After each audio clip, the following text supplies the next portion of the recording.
What's up, guys? Welcome back to our fourth episode in the Halo VoD Review series. This week we're looking at a low platinum game in CTF on Empyrean. As promised, we are now going to be looking at CTF. It's one of the game modes where the spawn system of things works slightly different to in other game types.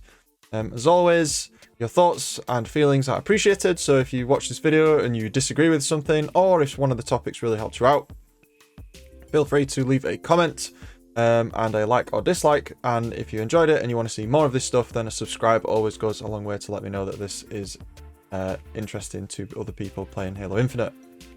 As always, from here on in, we'll be using a program called VodonPro, a little window on the side here. It's a free program, open source, where you can do video analysis yourself. This video is not sponsored by Vodon in any way. I just like to use the tool. And my antivirus and other programs just tell me that it is safe. I don't want to put my viewers in any risky situations. However, I have not had an issue with Vodon, and I'm in contact with the developer, and I'm excited about some of the things that he's going to be doing with this program. So I hope that we can continue to use Vodon and do some annotations on screen and things like that, because it seems that people are really enjoying that. So, on to the Pit, or Empyrean as it's now called, and CTF in particular. So how is CTF different to other game types? CTF is different to other game types in the sense that the way that the spawn system works is changed. It's also the same for Assault, but we haven't seen that game mode in Halo Infinite yet. Now, how has it changed? So in the CTF game type, a team will have actually a set side of the map permanently for the entire match, which means that if you die in your spawn and the enemy team is in your spawn, you will not spawn far away on the other side of the map at their flag. You will actually spawn on your side of the map at a safe location, which could be, in the case of Empyrean, it could be at the tower, or it could be at the Needler. This is really important to remember because it will directly affect the way that you play the game. In sense of spawn trapping the enemy team, which at higher levels of play in High Diamond and Onyx basically wins you the game. And also, if there's a big disparity in skill between the two teams, the team which does this the best will obviously win. In terms of starting out on the map Empyrean, you want to be making sure that you prioritize that rocket launcher. 343, for some unknown reason, decided to put 4 rockets in the chamber of the Spanker, which in my opinion is absolutely insane. It's basically 4 free kills, so the rocket launcher is incredibly important for the start of the game. You could argue the overshield and sniper rifle are important too, but there's 2 plasma pistols on the map, so the overshield loses a little value there. So the way that I like to start pushing the rocket launcher is I like someone to push the corridor itself. I'm not a fan of doing that, and I either push training with the plasma pistol, or I like to push long haul if I get to the drop shield first. This allows a nice little flank onto the enemy team's green, or box if you didn't play in Halo 3, and this allows you to basically secure the rocket launcher, or to peel away if the scuffle does not go in your favour. The team which gets the rocket launcher usually has the most momentum, so if your team does not secure the rocket launcher at the start of the game, you want to be backing up and just holding out with the sniper rifle to see what happens. If you do decide to go for the overshield, a very common mistake that I see people do is they don't prioritize the repulsor when they go for the overshield, because that overshield is on the end of a huge cliff. You want that repulsor. If you fall off this map, you will be out of the match for a long time. It suffers the same issue as the map Argyle, where if you fall off, there isn't actually a kill plane down there for a long time, so you're going to spend about 3 or 4 seconds falling. In some worst cases, if you miss the kill plane, you'll spend at least 10 seconds down there, and then you're dead for 10 seconds. Stunningly, your team is fighting a 3v4 for the best part of 25 seconds, which sucks. So you want to make sure that you get that repulsor. And with that said and done, let's get into the match. So this match is an absolute epic. It's 18 minutes long. I'm not gonna spoil the outcome of the match, but you're in here for the long haul if you've made it to this point. So let's get into it. Let's go into Koala's game. Thank you very much for sending me this VOD. Thank you very much for getting into contact. You can send me your VODs to the email address that's at the top, vanadamesports@gmail.com. There is a very small waiting list, but I have had a lot of interest in people sending in VODs, so if you want yours doing at this point, please send one in as soon as you can using either the Xbox DVR and upload into OneDrive, or sending me a YouTube video, which then I can download. I guess Twitch also works too. So let's get into this match then. So we're starting off. I hate this 4 map. players on the team, playing pre-med. And we're moving up to the side, doing one of the pushes that I was talking about. And then there's sort of some indecisiveness here. I would really like the player to push the long hole there to just get some information. But instead, we go to spot the teammate. This is still a good decision. We force the enemy team back. We're throwing nades into zone. Don't be afraid to do that. And then we're pushing round. I don't dislike the way that this has started. This is some very good awareness. Now here, I'm going to do the old rewind, as we usually do in these videos. Here, supporting your teammate is a great idea. And I think it was really good that you went back and did this. But you don't know who's down here. You have no idea who's down there. And you could have safely killed this enemy from up here. And you decided to jump down, which is basically leaving you vulnerable to anyone who's behind you. I get that assassinating the overshield is very high priority because it one-shots one of the power-ups on the map, which is great. But you want to make sure that you're not exposing yourself to unnecessary danger when you're doing that. So, they get the trade. You're down there with your other teammate. If it was a higher ranked match, you may have got flanked at that point.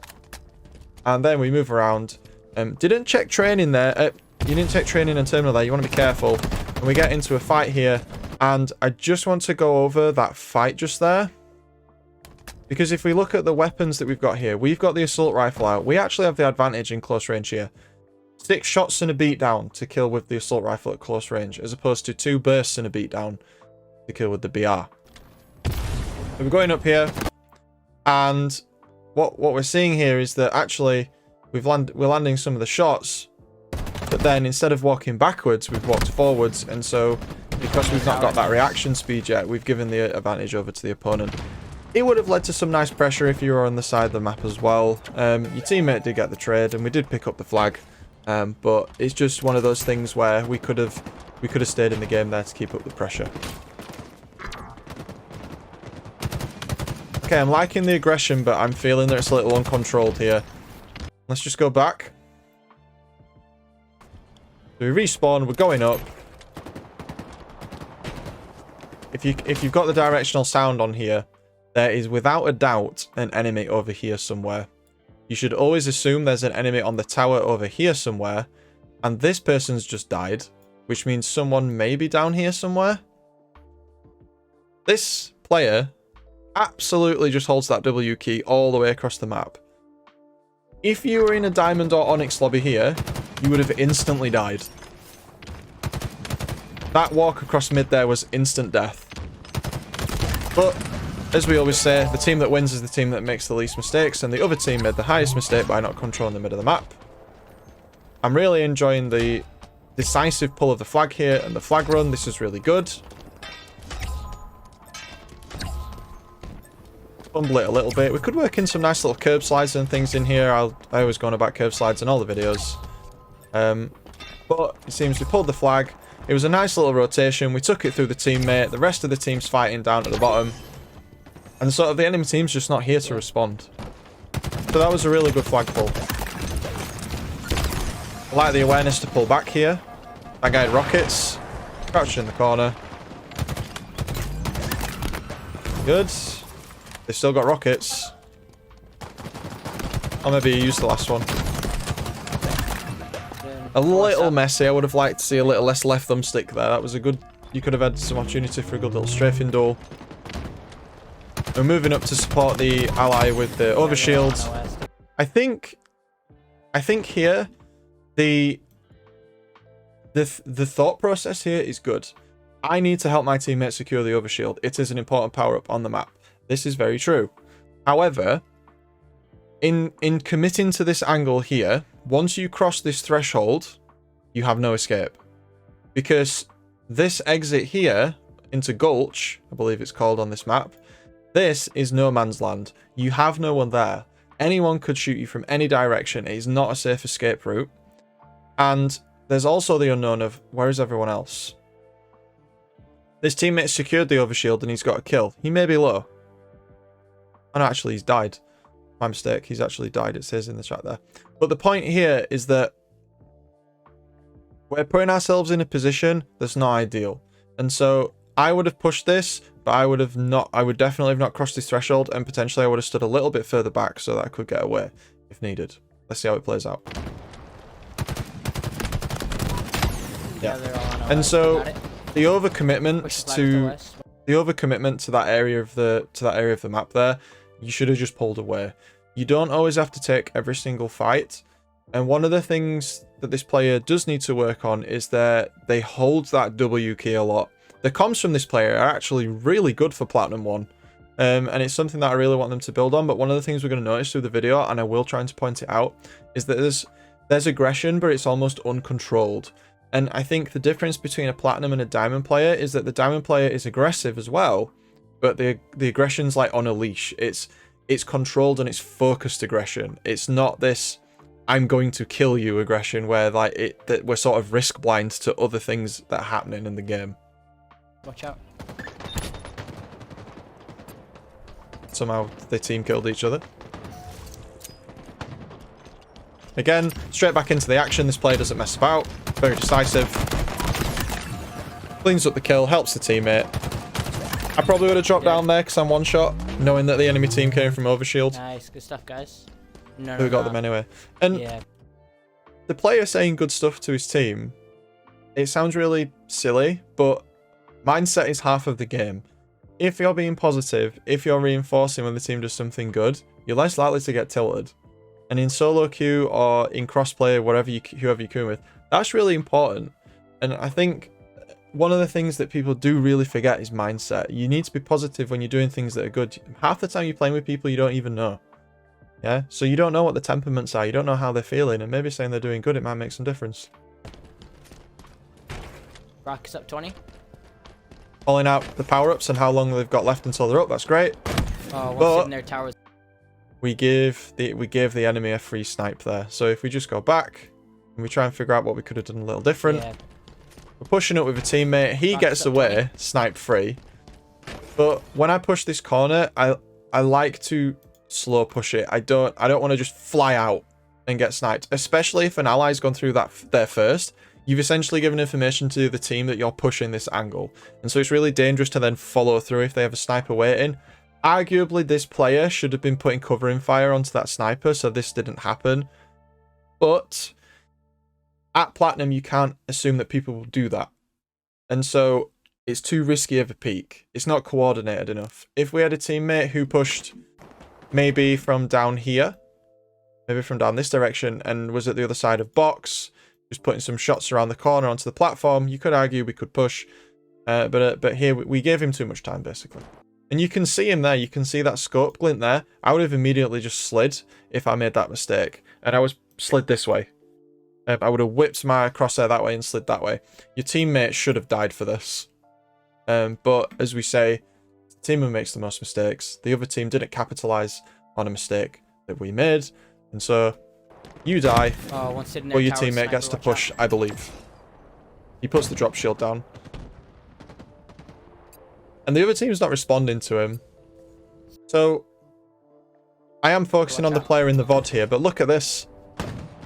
This player here, plasma pistol player that comes around this corner here, he doesn't help his teammate at all, he just goes into rockets. He's completely not playing together. I know rockets is up, but... Okay, interesting decision not to call out this enemy on our flag here. I would have called that out so that your team knows where the enemies aren't. Yep, got him.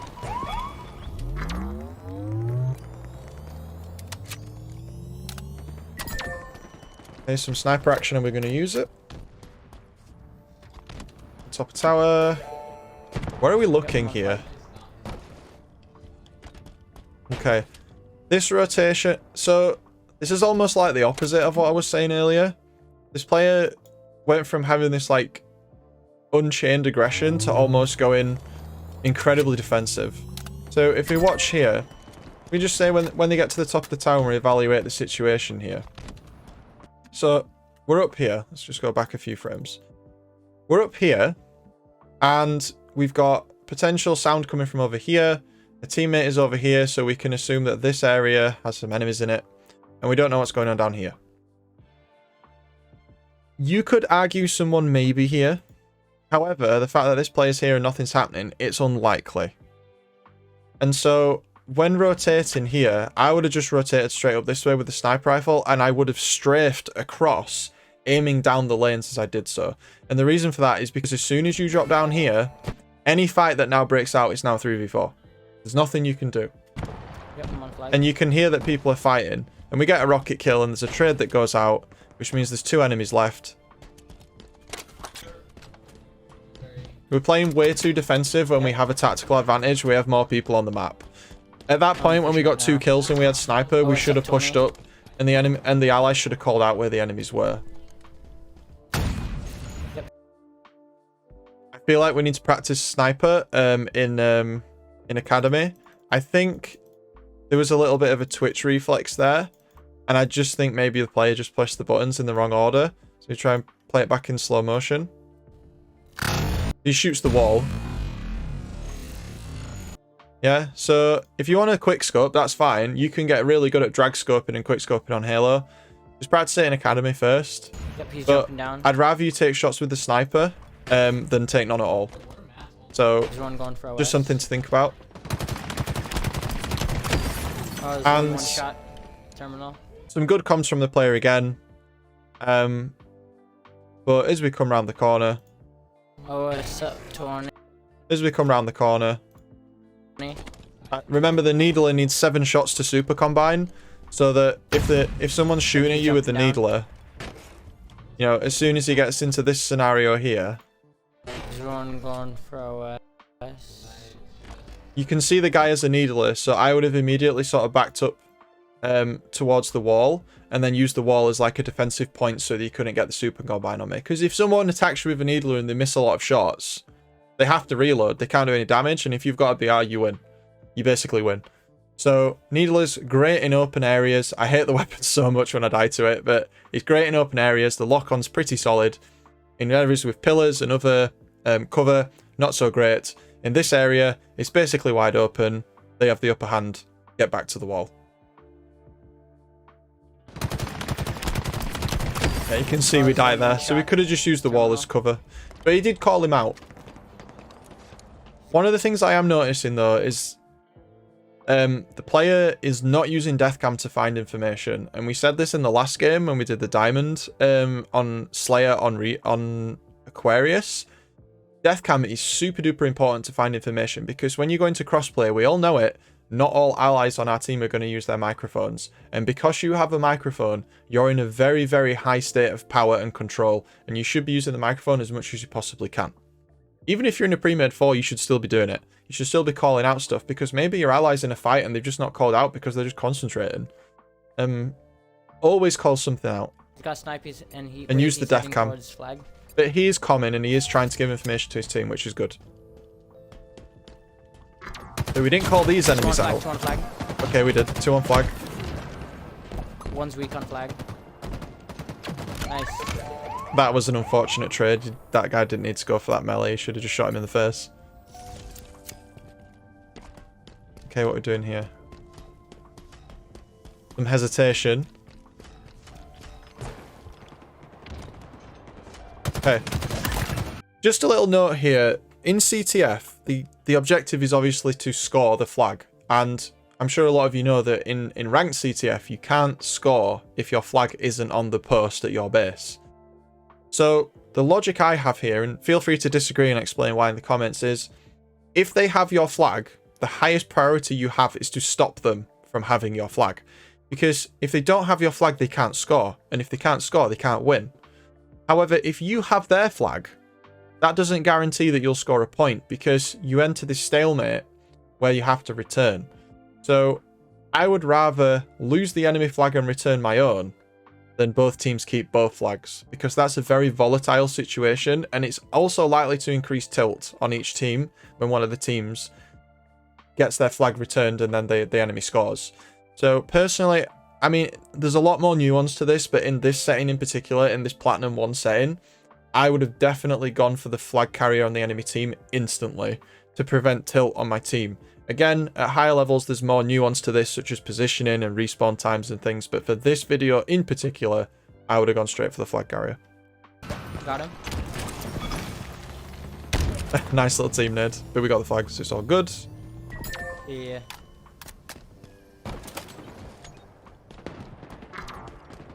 See, that flag was always going to return there. I think sending 2 people back was a bit overkill. Distribution of resources is super important on capture the flag.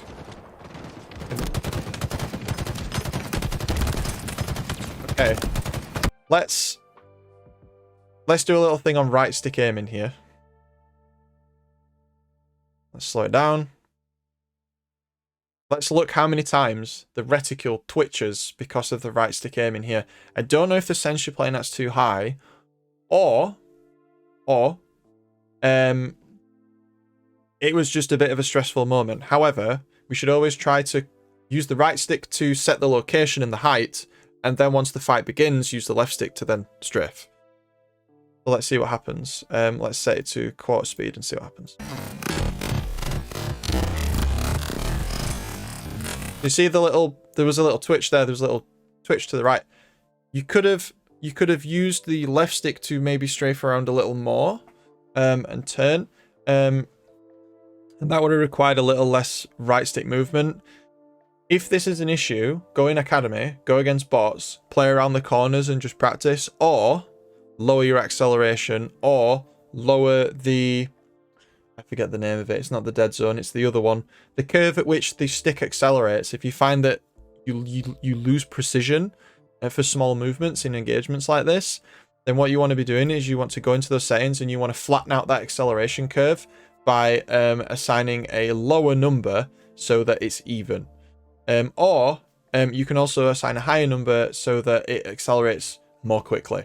I prefer it's... I used to play with it so it was on 0 because I like the linearness of it. But as time's gone on, I've moved it back to default. And it's obviously different for everyone on that front. No, he's one shot. Okay, and then we just push too far around the corner, so we die there. So we should have just held back a bit, which kind of got a little baited there. You did call the sniper out this time. Nice one. How is your ally there?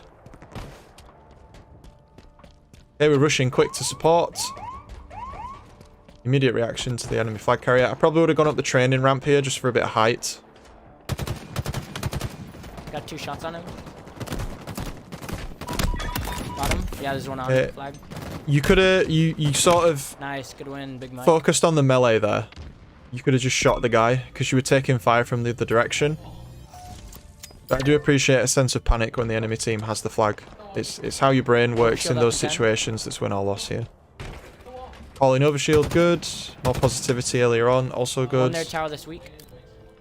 Calling out enemies and that they're weak and where they are. I think that's the first time you used a proper call out. We called out the tower. And we're securing objectives. I've got overshield. And we're telling the team we have it. Communication goes such a long way. Yeah, that guy was toast. You didn't take his sniper though. I would have. Yeah, I'm about to grab it. Where are we going? Okay, we're going towards teammates. A good flagpole. I'll edit a little section here where I pause and come back in the future about flagpoles and the direction that we should take the flag and how we can almost premeditate that. What's up, guys? Future Vanadam here. So this is the section I was talking about flagpoles. So I'm really trying not to add a lot of time to this video because it's absolutely huge already. However, let's have a look at flagpoles. So the enemy flag will spawn in here.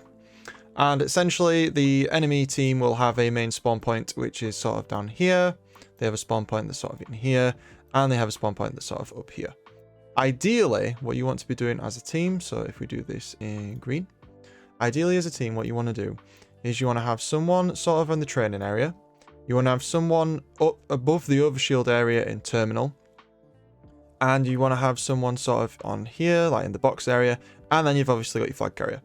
The idea is that what this does is it forces the team to basically spawn either in the elbow area or in the, what's on this diagram, the back court area.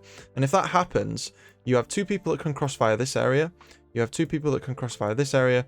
And they can also crossfire this area as well. Not to mention if this person has a sniper, they can actually reach all 3 zones. If you can spawn lock your enemy in this way and you bring the flag back through your team, maybe through training or whatever, wherever the respawn occurs, it is basically a free flag cap. And nobody really does this effectively at any rank that's like below like Diamond 3. And it's not even that hard to do. So there's your little section on easy flag caps. Back to the video. It's very important, and it easily wins CTF games. Okay, we're taking fire and we're ignoring it.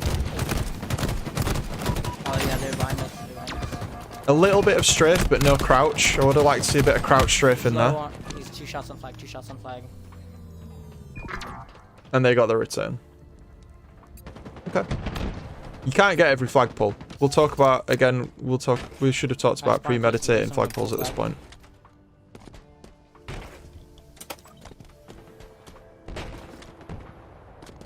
Okay, we're not looking to the left. We should be looking and strafing across.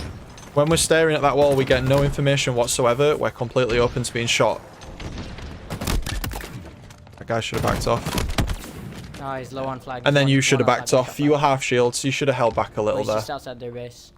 A little too much W key from both teams. Oh, I up 20. Good, calling out power-ups. Again, as I've said earlier in this video, the comms from this player are at a very good level foundationally, and I think just going away and learning the callouts for the maps would make this player very good in a pre-made group, because they just give so much information to their allies.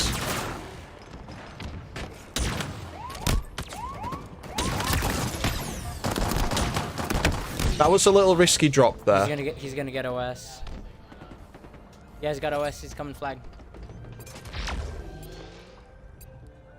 His coming flag's a little bit of a generic call out there. Probably would have said he's our OS ramp, but you told your team that they have an OS, so. OS on their flag. I mean, that melee was unfortunate, but nice. Look at the teamwork there. So, team shot in the overshield is strong, no doubt. But the issue is that it's only strong in one-on-ones. If you have a team, if you all shoot that guy, he's just dead. And let's not forget, the plasma pistol itself is very, very strong right now.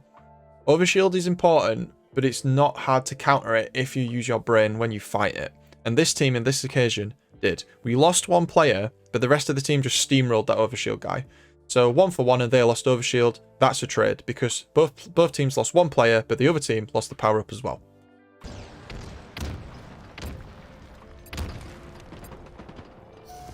There was an enemy on your death cam there and you didn't call it out. You did return straight away to help though. How's he not? Oh, they're all low on flag, man. I liked the grenade.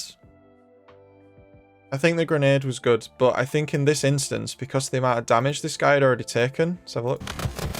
That guy's shields have already flared. I wouldn't have thrown a grenade, I just would have shot the guy. Because I think you would have won the duel, because let's see how many bursts you're getting while you're throwing the grenade. So he's hit you once.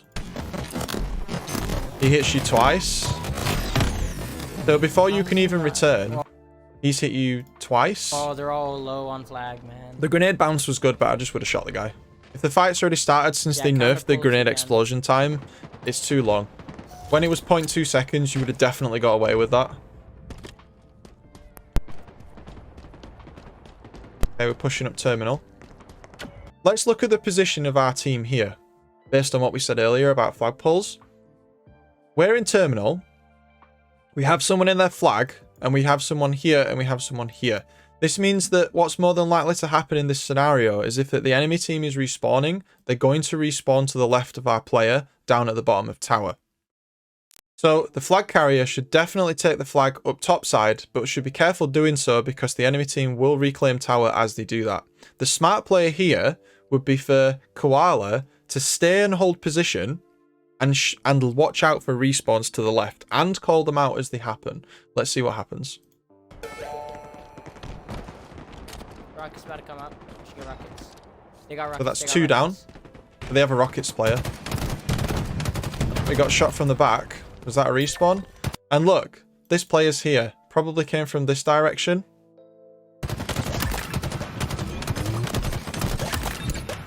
Keep looking. There's going to be someone else from tower.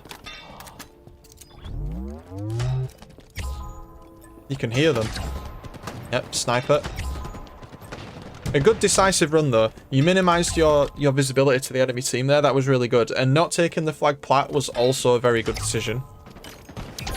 Definitely was worth the score there. Well done. Again, this player I think with a lot of development, this player could be a decent No, he's objective one shot on player flag. I in the know. terms that they're really good at thinking about lines of sight and things as they pull flags. Nice. And their comms are good. kill. And their mindset's good. So I think with some minor tweaks, this Oh, player that's could 10. easily get higher than Plat 1, without a doubt. Alright. Okay. Yep. I'm Why gonna are we do not? counterpull. Why are we not taking the power weapons? I would have taken the sniper there. That guy's literally just asking to be shot in the face. Because he's not even checking where you are. In taking the flag here, you put yourself in a bad position. And Kill me. if we just go back a little, I think we could have waited for our ally who got the overshield. Is he behind us? Yeah. So our ally's got the overshield here, so he's a couple of seconds behind us. And this is where synergy comes into play. Pushing up here for info, this is fine. Pushing up and staying here for information is fine, because we know someone's here, and we can hear gunshots over here, and we know the flag is also here. So this is fine. This is gathering information. But I would have stayed in this area until the overshield was ready to support me. I would have took the sniper rifle and stayed on the top here. Because now, you can see if he was waited a little bit longer, this flag guy, he's literally just asking to get shot in the mouth because he's walking this way.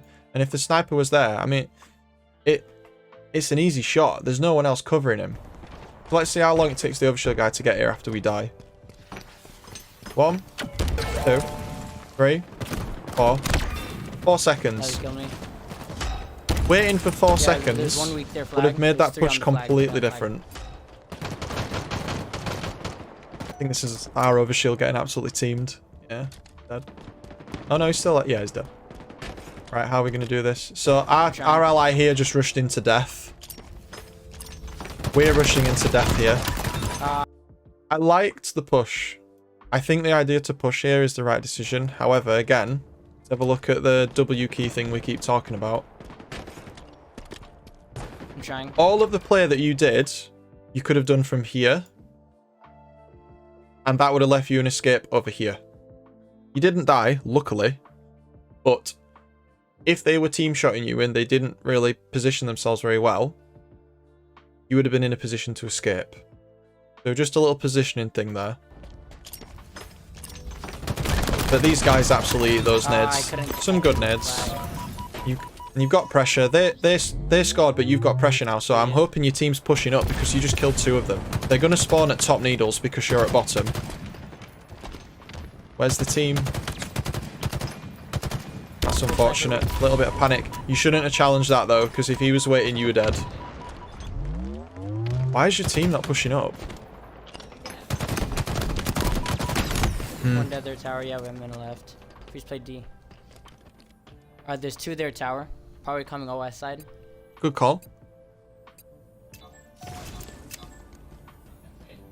At this point, if we think about what's happening in the game, right?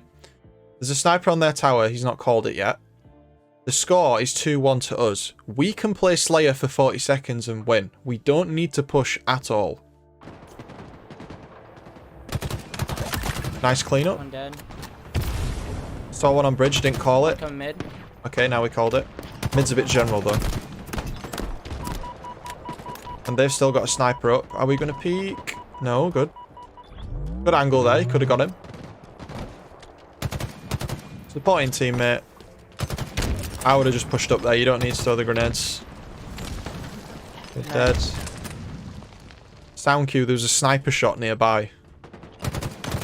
And there was a grenade to the right. 2 on flag. Nah, we gave them too much space. He's 1-shot flag. You're going to score it. This is unfortunate. No way. Nice. Right, what are we going to do? We didn't go for overshields. I think you had time to go for overshield there. I think there's too much panic. Because now you've put yourself in a situation where the enemy knows exactly where you are and you have no power-ups whatsoever to stop them. Oh, he's 1-shot their flag. Again, I really appreciate Nice. Good kill. the sense of urgency. No, they're gonna tie it. But I think the sense of urgency was almost slightly misplaced. They're definitely going to score that. Surely. Now we go for the overshields. If we had this the first time, this wouldn't have happened. Yeah. That's unfortunate. I think this player's definitely got better as the game's gone on. One of the things I'm concerned about is the lack of sort of team synergy in terms of team fighting and other things like that. But I think at low plat, it's a lot to expect that players will set up and team fight in the way that I'm thinking. But it wins games. Team shotting just wins games. Okay, nice backup there. That guy's grenades were amazing. Yuki again. Just back up, man. Just wait. Chill out. That rocket disappeared. Okay, we can take that. I've got rockets. Let's push up. Good. Taking initiative. 2 down. Got rockets. Let's push up. Good idea. What are we going to do? So you're in a position of power here. Shooting moving targets. Okay. We have rockets. I'm going to back this up after this exchange finishes. Right, we have rockets. I've got rockets. Let's push up. Let's watch what he does. There is a very significant mistake made here. This position is amazing. You've got cover to the left. You've got height advantage. You've got cover to the right. And your teammates is kind of around where you are. Even though this teammate dies that's on the screen now, even though this guy dies from fire over here, and the FC is here for the enemy team, you could stay here, and even if the enemy team touches your flag, once it arrives, there is nothing they can do to return or to capture because you have a rocket launcher. And you have 3 rockets.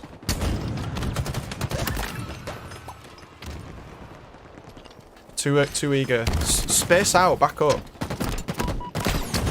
Yeah, the best you can hope there after that is a trade. So I would have just chilled out a bit. You had the right idea. You're being defensive. You were denying the flag, but you don't have to be on the flag to deny it. You had the rocket launcher. If they touch that flag, it's just kaboom. Great crossfire. Good positioning.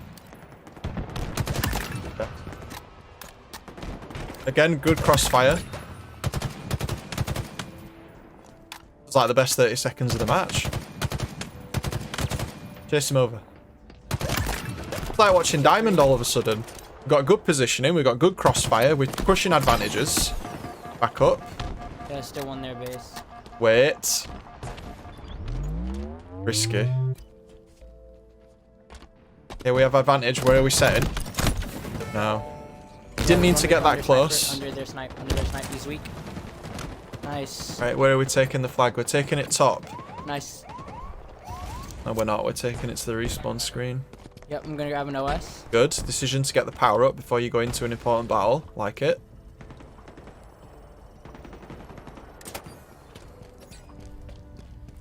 Hold up. Hang on a minute.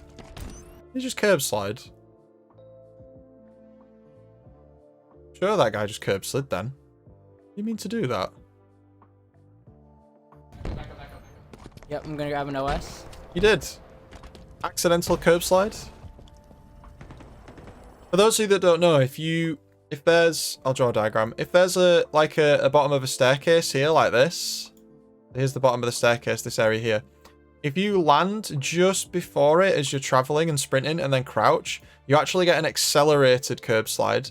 And the steeper the incline is between that area, the further it'll go. The one he did wasn't perfectly timed, but you could definitely see the amount of momentum that you got from it. Wasn't the standard amount of momentum that you would get from a regular slide. Just watch. Yep, I'm gonna grab an OS. Look how far he went there.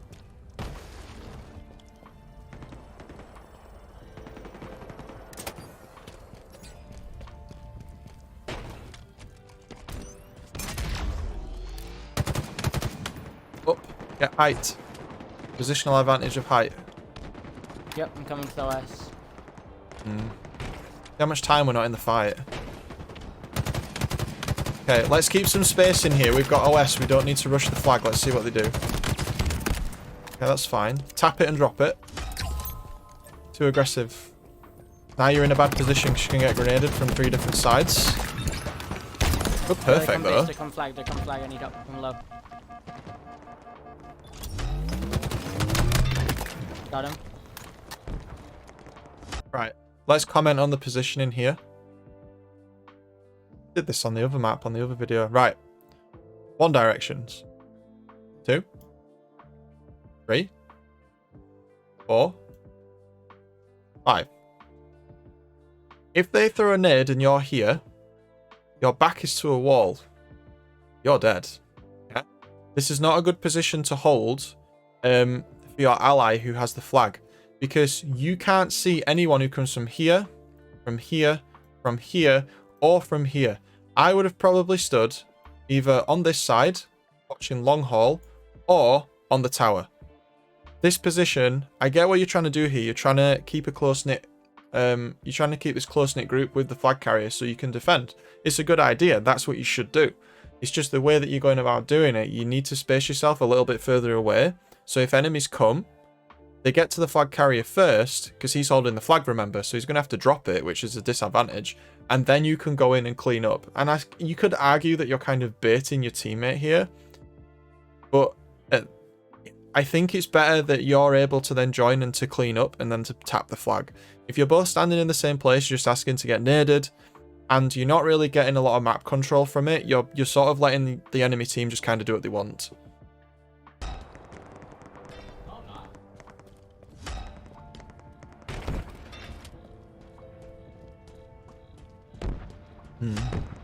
I just feel like you should have moved here. Maybe to the right. Are we thinking about it? No. Because long haul's just completely open. And Spanker was up as well. They're just letting you have it. Good. Okay, let's reverse that. Let's rewatch that. Right. Half speed. Watch this.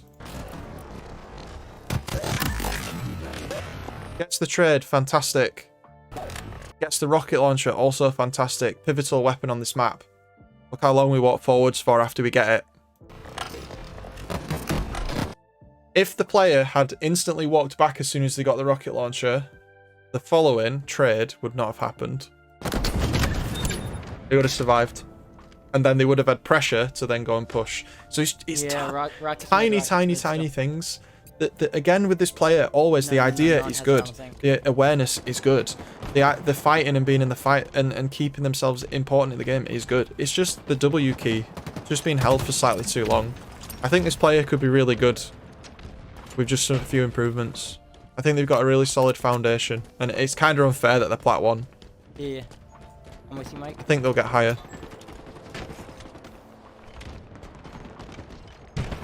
Hooking in. We're going to get the return. Good. Go. Take flag. I disagree here. I don't know how many rockets your ally has, but he's much likely to stop them from returning the flag than you are. I think you should have gone so he could have defended you here. And also, we've got teammates dead. We've got someone here. So in this situation, I think the enemy team's going to push from this side. And I think we need to take the flag up that side. Let's see what happens. Take flag. Okay, we're watching. We got snipe. We got power weapon. He's got rockets still. We're running it. Good. We do it in the right way. At this point, the enemy team has had time to push up from here. I would be very cautious of incoming fire from this direction, to the point where I may consider dropping the flag here and just having a quick look in that direction to see who's coming. He does have a sniper, so, you know, and he has a repulsor, so if any grenades come his way, he can repulse them. Yep, taking shot from pit. You should have stopped here. You've got a teammate with rockets behind you. Should have stopped. These shields. Because if you cross this gap, there's going to be at least 3 people trying to shoot you. One's just died. You can see in the kill feed. There's going to be at least 1 person who's going to... 3 people who's going to try and shoot you here. It is unlikely, unless you manage to slide through, that you're going to survive crossing this gap. Yeah. Straight behind you. And your teammate died. I would have dropped the flag, stopped, and tried to clean up the enemy there. But it was a decent pull, but it's that idea of like pull, flag, slay, score. You got to slay, pull, slay, score. It's one of the most important parts of CTF that people get wrong. It's very risky to pull the flag with the enemy team alive, because you're essentially forcing a 4v3 where they know where you are.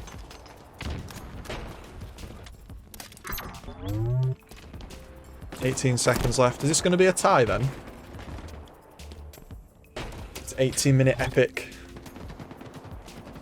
Looks that way.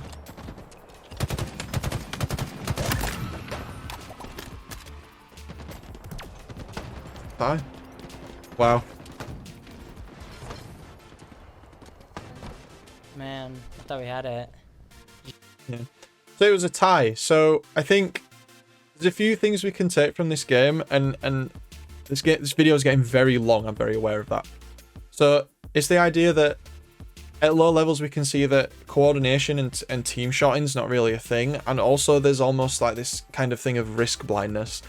In case this player, in total for the whole thing we've watched, communication for this player really good. Don't expect this level of communication from a platinum player. Calling out power-ups, using it to inform the positioning, and also calling out enemies and where they are. Could have been improved by using the death cam, but that's such a small thing to change that I think this player could incorporate that straight away.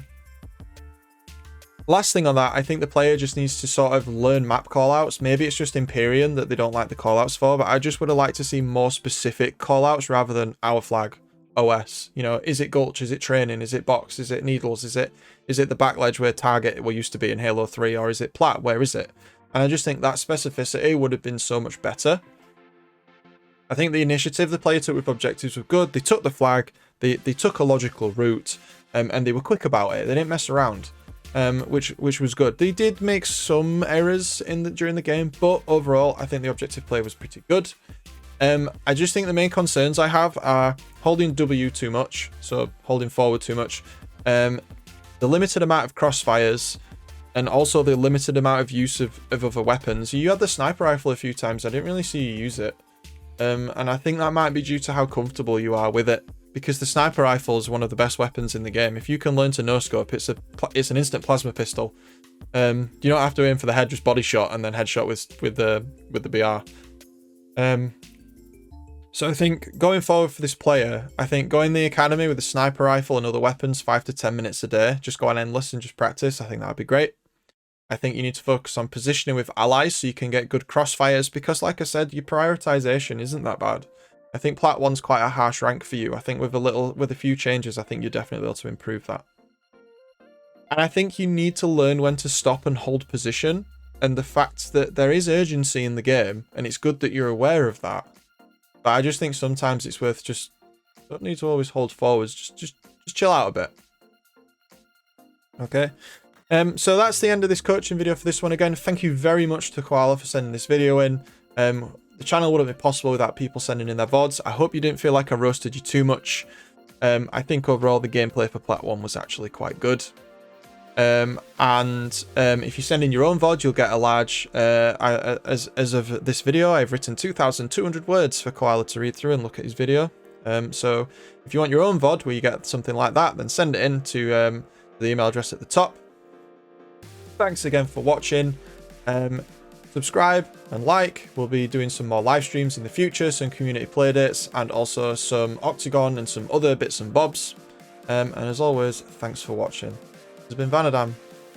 See you later.